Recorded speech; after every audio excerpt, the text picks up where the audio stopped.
पापा जो हैं वो पेशे से किसान हैं और मम्मी जो है वो आंगनवाड़ी सेविका है कि सर वहाँ ज़्यादा एजुकेशन को उतना वैल्यू नहीं दिया जाता, ना ही स्कूल अच्छा है। ज़्यादातर बच्चा वही गाय भैंस चराने में रहता है। ऐसा पर डे हमको लगभग 20 किलोमीटर साइकिल चला के जाना पड़ता था पढ़ने पर डे। इंसान का दिमाग डिमोटिवेट हो जाए तो वो चाहता है कुछ खुशी मिल जाए, हमको कुछ तो अच्छा मिले, तो वो पढ़ाई छोड़ ही देता है साहब और इधर भाग जाता है। इतना निगेटिव साइड हम जा चुके थे। फिर 12th में आए तो लगा दोस्त कि ने क्या दिया था? कुछ ऐसा ही था, नशा टाइप का। तो यही लड़कों की प्रॉब्लम ही यही है, वो अपने दिल की बात जल्दी बता नहीं पाते, इमोशन बता नहीं पाते। लगभग 8 9 10 महीना सिर्फ उसी रूम में पैक रहना, किसी से कोई इंटरेक्शन नहीं, तो बहुत डिप्रेस हो चुके।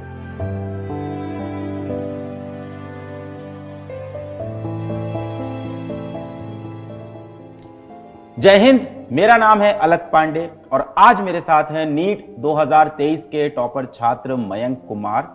मयंक एम्स पटना में एडमिशन ले चुके हैं, जो कि बहुत ही गर्व की बात है। इनकी कहानी बहुत ही प्रेरणादायक है, ना सिर्फ उन बच्चों के लिए जो नीट की परीक्षा देने जा रहे हैं, भारत के हर उस युवा के लिए जो एक बड़ा लक्ष्य साध रहे हैं। नीट 2023 में इनके 677 नंबर आए और ये फिजिक्स वाला के यकीन बैच से पढ़ते हैं। ड्रॉपर छात्रों का बैच होता है यकीन, नीट ड्रॉपर का, और उसी बैच के चलते ये हमसे इनका परिचय हुआ। तो सबसे पहले बेटा बहुत बहुत बधाई हो आपको। Thank you sir. कैसा लग रहा है अभी? सर बहुत बहुत प्राउड मोमेंट है सर। जिस टीचर को कभी स्क्रीन में देखा करते थे, आज उसके सामने बैठना बहुत प्राउड मोमेंट है सर मेरे लिए। नहीं, सबसे प्राउड मोमेंट तो है कि आप एम्स पटना में पहुंच गए। यस सर, ये भी बहुत प्राउड मोमेंट है सर, पूरा फैमिली के लिए, पूरा गांव के लिए, क्योंकि गांव का एकमात्र हम ऐसा स्टूडेंट है जो न केवल नीट या किसी भी कॉम्पिटिटिव एग्जाम को क्रैक किया हो। जन्म आपका कहाँ पे हुआ? घर पे कौन कौन है? माता जी क्या करते हैं? पिताजी क्या करते हैं? सर मेरा जन्म हुआ है धनखेता गांव में और मेरे घर में मम्मी पापा हैं, 2 दीदी है और एक छोटा भाई है। तो मेरे पापा जो हैं वो पेशे से किसान हैं और मम्मी जो है वो आंगनवाड़ी सेविका है। आंगनवाड़ी सेविका क्या होते हैं, समझाएंगे आप? कई लोग को नहीं पता होगा, मुझे पता है। आंगनवाड़ी जैसे होता है कि गांव में छोटा छोटा बच्चा जो कि स्कूल से पहले, जैसे सरकारी स्कूल में एडमिशन लेने से पहले जो बहुत छोटा बच्चा रहता है, उसको गवर्नमेंट द्वारा एक आंगनवाड़ी चलाया जाता है। उसे ऑल ओवर इंडिया में चलाया जाता है। तो उसी की एक सेविका होती है जो कि उसका हेड होती है। प्रारंभिक शिक्षा आपकी कहाँ पे हुई? स्कूल कहाँ पे था? सर वैसे तो मेरे गांव में सरकारी स्कूल है, बट मेरे पापा चाहते थे कि हम थोड़ा अच्छे से पढ़ें। तो मेरा पहला स्कूल था डीएवी, जहां हमको एडमिशन मेरे पापा कराए थे। फिर जब गांव का माहौल इतना ख़राब था कि पापा नहीं चाहते थे कि हम उस माहौल में पढ़ के कोई गलत डायरेक्शन में चले जाएं, तो वो हमको एक हॉस्टल में डाल दिए थे। गांव का माहौल खराब था मतलब? ख़राब का माहौल मतलब ये है कि सर वहाँ ज़्यादा एजुकेशन को उतना वैल्यू नहीं दिया जाता, ना ही स्कूल अच्छा है। ज़्यादातर बच्चा वही गाय भैंस चराने में रहता है। ऐसा नहीं है कि मतलब स्टूडेंट में प्रतिभा बहुत है वहाँ, बट कोई ऐसा साधन या कोई मोटिवेशन नहीं है वहाँ। इसका कमी है, जिस वजह से बहुत कोई गलत डायरेक्शन में चला जाता है, जिससे कुछ वही राजनीति हो गया, गांव का लोकल पॉलिटिक्स हो जाता है, जो कि बहुत गंदा होता है, और कुछ नशा वशा। तो मेरे पापा चाहते थे कि हम पढ़ें, तो उनका इतना नहीं था हैसियत, फिर भी हमको पढ़ा। इवन मेरे गाँव में बहुत सारे ऐसे लोग हैं जिसका कि कैपेबिलिटी था पढ़ाने का, बट मेरा पापा अपना सब कुछ त्याग करके उनसे भी ज़्यादा अच्छे स्कूल में हमको पढ़ाया हमेशा से। तो क्लास 1 2 3 ये सब आप किस स्कूल में पढ़े? सर डीएवी पब्लिक स्कूल में हम पढ़े थे। तो शुरू में तो पढ़ने में हम बहुत अच्छा थे। कितना फिर दूर जब था ये स्कूल घर से? घर से 4 किलोमीटर था। तो बचपन में तो रिक्शा से जाते थे, फिर बाद में थोड़ा बड़े हो गए तो साइकिल से जाने लगे। पढ़ने में कैसे थे? टॉप करते थे इस क्लास में? नो सर, शुरू में तो ठीक थे। फिर जब 2 क्लास के बाद हमको हॉस्टल में जब हम चले गए, तो वहाँ मेरे लिए बहुत डिप्रेसिंग माहौल हो गया। तो वहाँ मेरा पढ़ाई बहुत ज़्यादा बिगड़ गया। फिर वहाँ से जो मेरा डाउनफॉल स्टार्ट हुआ, वो तो फिर डाउनफॉल होते रहा। और मेरा छोटा भाई भी अब पढ़ने लायक हो गया था, तो इसी वजह से हम वापस डीएवी आ गए। और फिर डीएवी आए और घर का माहौल में आए, तो फिर थोड़ा पढ़ाई मेरा ठीक रहा। घर पे कौन पढ़ाता था? घर पे तो पापा हमको बहुत पढ़ाते थे, हमेशा अपने साथ जहाँ भी ले जाते, जहाँ भी जाते, या फिर घर में बैठा के ही पापा बहुत पढ़ाई पे ध्यान देते थे मेरा। वो खुद से पढ़ा देते थे बहुत टाइम तक। तो इस तरह से आप 7th 8th क्लास तक पढ़ते रहे। फिर 7th 8th फिर में भी उसके आप बाद ट्यूशन नहीं जाते थे? नहीं, 8th में फिर हम एक ट्यूशन गए। तो वहाँ से 5 किलोमीटर हमको एक स्कूल में जाना पड़ता था। वो स्कूल के टीचर थे, एक ट्यूशन पढ़ाते थे, वहाँ जाते थे। तो मतलब पर डे हमको लगभग 20 किलोमीटर साइकिल चला के जाना पड़ता था पढ़ने। पर डे, और साथ में भाई भी जाता था, उसको भी लेके जाना पड़ता था एक ही साइकिल पे हमको। फिर क्या हुआ क्लास 9 में? तो 9th में तो मेरा पढ़ाई बहुत ज़्यादा बिगड़ गया था, बहुत दोस्त की संगत में चले गए थे। बट ऐसा था कि पापा थोड़ा पैसा इन्वेस्ट किए थे, तो था कि नहीं 10th में हॉस्टल में आप वहाँ संगत 7 करा तक हम दी। 7 तक पढ़े थे।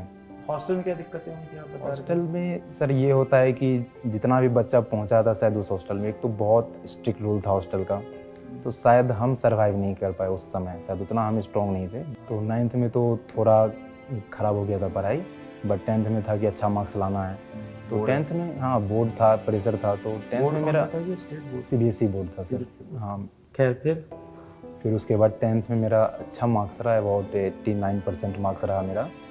तो फिर वाह, उस समय हमको मेडिकल लाइन के बारे में ज़्यादा पता नहीं था, हम्म। तो उस समय इतना सीरियस भी नहीं था हम डॉक्टर बनने के लिए, डॉक्टर क्या बनने बनना के लिए। चाहते थे? बस इतना था कि सर हमको अपने बैकग्राउंड से, जिस बैकग्राउंड से हम आए थे, तो हम बहुत हाईली, पापा की वजह से हाईली मोटिवेटेड हो गए थे। हमको था कि हमको कुछ बड़ा करना है।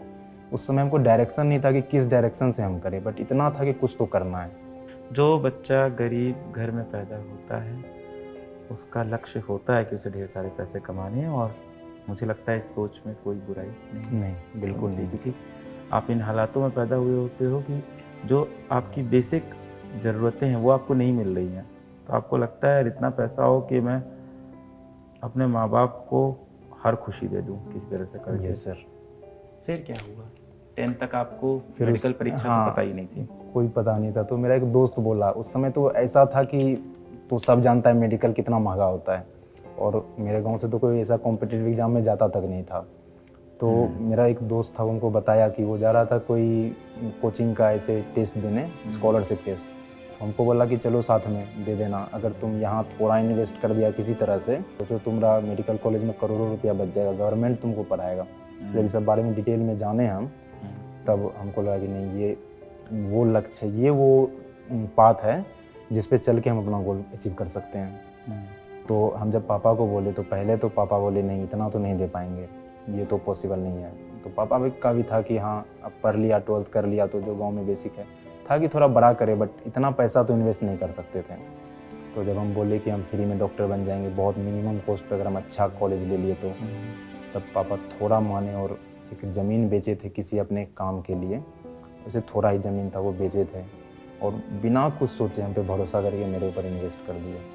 घर में किसके क्लोज हो सबसे ज़्यादा? हम अभी भी सर उतना ज़्यादा फैमिली से खुल के नहीं कर पाती, ये मेरा बहुत बड़ा नेगेटिव पॉइंट है ये शायद। सारे लड़कों का होता है। Yes sir.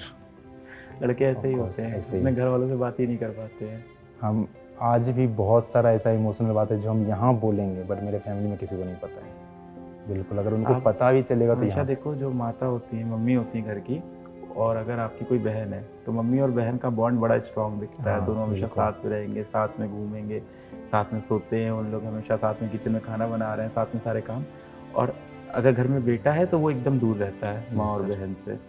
और धीमे धीमे ऐसा आपके अंदर भी आता है, यार ऐसा क्या है कि मैं भी तो माँ से प्यार करता हूँ, मैं क्यों नहीं साथ। कोशिश भी करते हैं, 10-15 मिनट बाद भी करते हैं, फिर हो नहीं पाती है, फिर दूर हो Yes, sir. जाते हैं। पर कोशिश करते रहना चाहिए, यही लगता है। यही लड़कों की प्रॉब्लम ही यही है, वो अपने दिल की बात जल्दी बता नहीं पाते, इमोशन बता नहीं पाते, और पाल पोस के बड़ा भी ऐसा किया जाता है। आप मूवीज़ में भी, भारतीय मूवी में भी आप यही देखते हो कि मर्द है तो बाहर जाएगा, काम करेगा, पैसा कमाएगा, कभी आंसू नहीं बहाएगा। कहीं आंसू नहीं। सच्चाई है कि मर्द भी इंसान है, आंसू उसके भी Yes, देते हैं, और बहुत सारे रहते हैं। अभी आप देखो जो मूवमेंट चलता है फेमिनिस्ट का, या कुछ औरतें ऐसा, कई बार मैंने देखा है कुछ फीमेल्स ऐसी हैं, कई जगह मैंने अपने फ्रेंड सर्कल में देखा, कई बार आप देखो ऑफिस में देखो, फ्रेंड सर्कल में देखो, कुछ महिलाएं होती हैं जो बोलती हैं सारे मर्द खराब है और मर्दों के अंदर ये दिक्कत है। ओ, हो सकता है उनकी बात सही हो, क्योंकि उनके जीवन के एक्सपीरियंस उनको ऐसे मर्द मिले, हम तो सर फेस भी किए ये फेस। है ना। बिल्कुल। और इस चक्कर में क्या होता है कि पूरा एक मर्द कम्युनिटी बदनाम हो गई है। Yes sir. कहानी आगे सुनते हैं आपकी। मैं तो फिर पटना गए, वहाँ एडमिशन लिए उस जमीन इंस्टीट्यूट बेची। में। हाँ, वो ज़मीन बीत गया था, तो वहाँ हम एडमिशन लिए। तब तक बहन की शादी हो चुकी थी?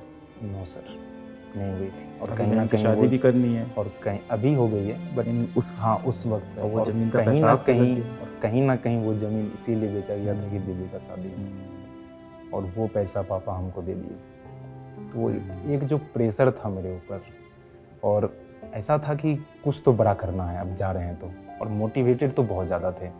तो फिर वहाँ जाके हम एडमिशन ले लिए, ये फिर वहाँ साल है? साल है ये 2018। उस समय बोर्ड एग्ज़ाम देने के बाद फिर वहाँ गए, तो इंस्टीट्यूट में जब बैठे तो वहाँ बहुत सारा टॉपर्स आया हुआ था। आईसीएसई बोर्ड सब का बच्चा था, जो कि ऑलरेडी बहुत 11-12 का सिलेबस पहले से कवर करके रहता है। और मेरा था कि हम बोर्ड तक, और बहुत सारा ऐसा बच्चा मेरे भी स्कूल में था जो टॉपर्स था। वो क्या था कि नीट जेई का तैयारी वो लगभग 9 क्लास से स्टार्ट कर देता था। 9 से कुछ कुछ पढ़ने लगता था एक्स्ट्रा, और हमेशा थे कि बस हमको हाँ बोर्ड निकालना है। और हम मस्ती बहुत करते थे, खेलना कूदना उस समय। इवन 10th में भी हर इवेंट में जो स्पोर्ट होता था स्कूल में, 15 अगस्त में परेड होता था, तो कोई भी पढ़ने वाला बच्चा इससे बहुत दूर रहता था। लेकिन मेरा था कि नहीं, ये भी एक लाइफ है, इससे भी बहुत कुछ सीखने को मिलता है।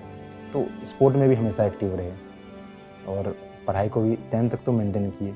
जब पटना गए, जब बहुत सारा बच्चा आया जो कि बहुत टॉपर था अलग अलग जगह से, वहाँ जब फेस किए वो लोग को, तो जब पहला मॉक टेस्ट हुआ था, मेरा फिजिक्स में नेगेटिव मार्क्स, केमिस्ट्री में नेगेटिव मार्क्स, बायो में बस कुछ मार्क्स आया था, बहुत कम।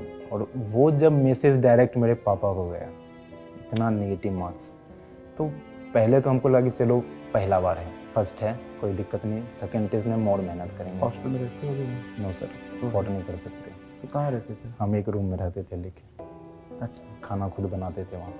तो हमको लगा सेकंड में कर लेंगे। तो पहला बार तो एक था कि नया नया पटना गए थे, तो थोड़ा एक्साइटमेंट रहा था, घूमना, नया नया जगह एक्सप्लोर करना, दोस्त के साथ घूमना।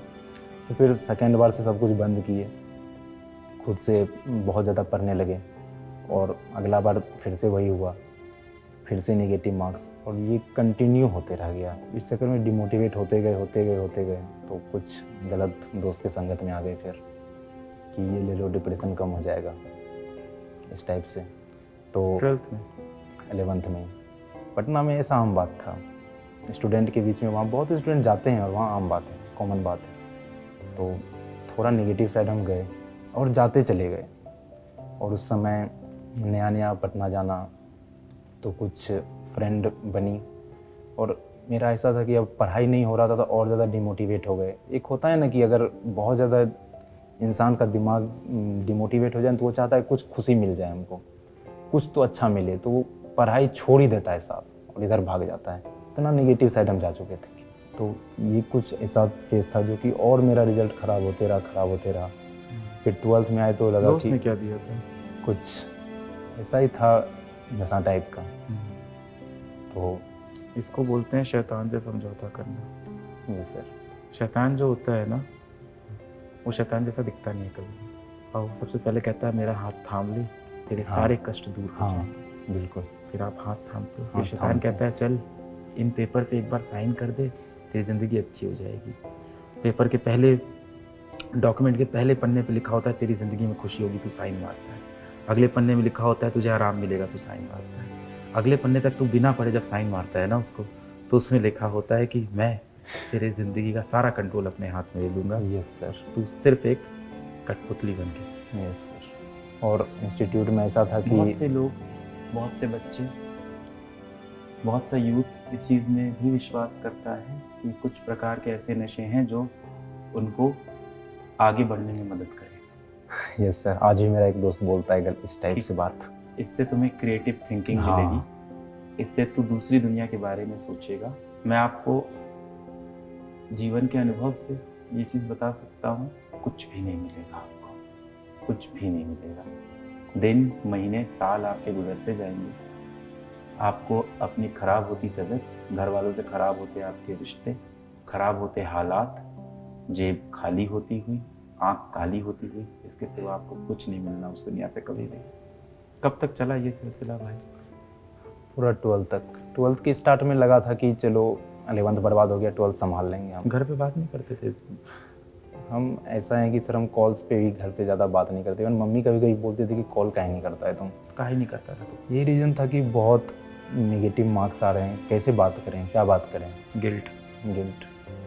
फिर हम उस समय ट्राई करते हैं कि इतना डिप्रेसिंग माहौल में अगर कुछ भी हम लोग को अच्छा मिल जाता है जो मन को रिलैक्स करता है, उसकी तरफ हम भाग जाते हैं तुरंत। अगर उस एज में प्यार मिला, गर्लफ्रेंड मिला, तो हम लोग उधर भागते हैं, और वो और टाइम वेस्ट करता है। ऐसा नहीं होता कि सारा खराब ही होता है, अगर कुछ अच्छा मिले तो बहुत आगे बढ़ने में हेल्प करता है। देखिए ये प्रेम नहीं, ये सच्चाई से भाग रहे थे। हाँ, ये सच्चाई से आपकी भाग रहे सच्चाई थे। थी, लक्ष्य को Yes, पाना sir. था, वो आप कर नहीं पा रहे थे, दुखी यही- हुए और आपको उस दुख के लिए आसरा मिला एक लड़की के पास, तो आपने उसको प्रेम समझ लिया। और यही था सर। और कुछ नशे? वो लॉकडाउन में एक चमत्कार हुआ। लॉकडाउन में एक ऐसा चमत्कार हुआ कि उस समय डीडी नेशनल पे प्रसारण हो रहा था रामानंद सागर जी का रामायण और श्री कृष्णा का। तो हमको पापा बचपन में भी दिखाए थे, तो इस बार भी हम देख रहे थे और कुछ तो और दे नहीं रहा था। तो पापा जब वो एक ऐसा समय था जब हम पूरा फैमिली एक साथ बैठते थे। वैसे तो कभी बैठते ही नहीं थे ज़्यादा, बट लॉकडाउन में बैठ रहे थे हम लोग। तो उस समय जब श्री कृष्ण भगवान भागवत वाला जो एपिसोड चल रहा था, भागवत गीता वाला, उसमें हम जो श्री कृष्ण बता रहे थे माइंड को कंट्रोल करना, तो हमको लगा कि शायद हमको करना चाहिए, वो पाथ पे एक बार चलना चाहिए, ताकि यही वो पाथ है जो हमको मेरा लक्ष्य के पास ले जाएगा। वरना तो हम बहुत डिमोटिवेट हो चुके थे। तो उसी समय हम भागवत गीता ऑर्डर किए, उसी समय हम ऑर्डर किए, मंगाए, पढ़े। हाँ, बहुत कुछ नहीं समझ पाए, लेकिन कुछ तो समझे, बहुत 10% ही समझे, क्योंकि समझने के लिए गुरु का आवश्यकता तो होता ही है। ऐसे तो हम अपने से तो नहीं समझ सकते। तो वहाँ से हमको प्रेरणा मिला। फिर प्रॉब्लम सबसे बड़ा आ गया कि अब हम पढ़ें कैसे। तो फिर से हमको हिम्मत नहीं था पैसा मांगने का और पटना जाने का, और लॉकडाउन था, जा भी नहीं सकते। तो हम सोचे यूट्यूब से ही पढ़ेंगे। आपको तो हर बच्चा जानता था इंस्टीट्यूट में, क्योंकि वहाँ के इवन हर इंस्टीट्यूट के फिजिक्स के टीचर बोलते ही हैं कि अगर तुम मोबाइल में कुछ ऐसा वीडियो देख रहे हो तो इससे अच्छा एक अलग सर हैं। जो मेरे टीचर ऐसे ही सेम डायलॉग बोले थे कि दिन भर जो मोबाइल में से लगा रहता है, इससे अच्छा एक अलग सर हैं, पढ़ो जाके, कुछ तो पढ़ लो। तो कुछ बहुत बच्चा ऐसा था मेरे क्लास में जो आज नीट निकाला है, वो इवन 11-12 में आपसे पढ़ता था। तो हम जानते तो थे। तो उस समय फिर हम स्टार्ट कर दिया आपके ही वीडियो से, फिजिक्स और केमिस्ट्री का कुछ चैप्टर यूट्यूब के वीडियो से ही हम कंप्लीट किए हैं। फिर वहाँ से हम अक्टूबर से स्टार्ट किए अपना पढ़ाई, पूरा फोकस्ड हो गए। शुरू में बस यही था कि हमको मन को काबू करना है। ऐसा नहीं था कि शुरू में हम पढ़ने वढ़ने का नहीं सोच रहे थे उतना, बट हुआ क्या कि 2021 नीट से पहले हमको पता था हम निकाल लेंगे, सबको पता था हम निकाल लेंगे। ऐसा हम बीमार पड़े, एक वीक पहले ऐसा बीमार पड़े कि हमको नींद ही नहीं आने लगा, शायद पैनिक या जो भी हो, हम सो ही नहीं पा रहे थे। तो नीट से 3-4 दिन पहले लिटरली 3 दिन तक हम बिल्कुल भी नहीं सोए। ट्राई कर रहे हैं, पूरा रात करवट बदल रहे हैं, सो नहीं रहे। रात में अगर सो नहीं रहे हैं तो पूरा दिन सर दर्द हो रहा है। तो उस समय हम फिर गए एग्जाम देने, पटना सेंटर ही पड़ा। तो घर से गए, पूरा रात ट्रेन में ट्रेवल किए। हम सोचे थे सो जाएंगे ट्रेन में, वहाँ भी नहीं सो पाए। तो स्टेशन पे सुबह जब दानापुर स्टेशन पे वहाँ उतरे थे, तो वहाँ स्टेशन के बाहर जो सब सोता है, तो हम सोचे नहीं, हमको सोना तो बहुत ज़रूरी है। हम वहाँ अपना एक गमछा बिछा के लेट गए सोने के लिए। ऐसा सिचुएशन हो गया था, इतना ज़्यादा तबीयत ख़राब हो गया था मेरा। फिर भी एक प्राउड का बात है कि उस सिचुएशन में भी, जहाँ हम एक क्वेश्चन तक नहीं पढ़ पा रहे थे, उस सिचुएशन में भी हम 549 मार्क्स लाए। ये बहुत प्राउड का मोमेंट था। फिर 2022 आ गए। 2022 का नीट का हमको प्रिपरेशन करना था, तो फिर से हम लग गए। पर 2022 में भी किए, क्योंकि इसमें तो पहले से बहुत कोर्स कंप्लीट था मेरा, हमको बस रिवीजन और क्वेश्चन करना था, टेस्ट देना था। तो इस बार भी 573 मार्क्स रह गया। फिर आया 2022 का, नहीं निकला। जैसे ही नहीं निकला, घर का सिचुएशन बहुत ख़राब हो रहा था। कोई जैसे ऐसा बोलता है कि नीट निकल गया, तुम्हारा तो लाइफ सेट हो गया, ये हो गया, तुम्हारा तो गोल कंप्लीट हो गया।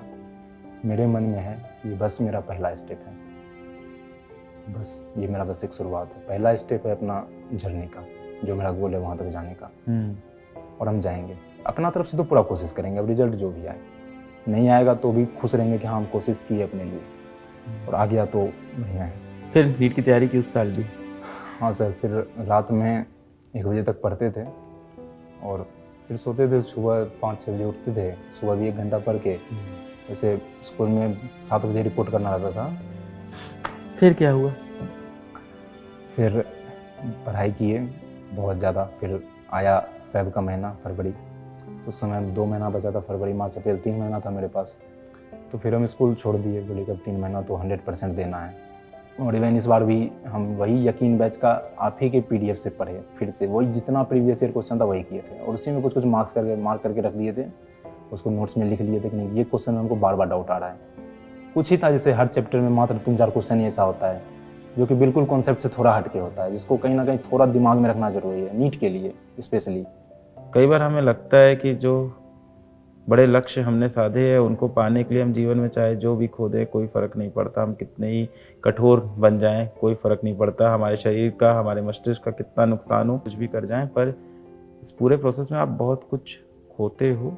खैर फिर नीट का रिज़ल्ट आया और इस बार नीट का रिजल्ट आया 677 मार्क्स, गांव में पहला डॉक्टर, और सच में पापा बहुत प्राउड। अब हर कोई पापा को रिस्पेक्ट, और अभी तो बहुत बाकी। धन्यवाद पूरा वीडियो देखने के लिए। अगली बार फिर आएंगे एक और कहानी लेके। जय हिंद।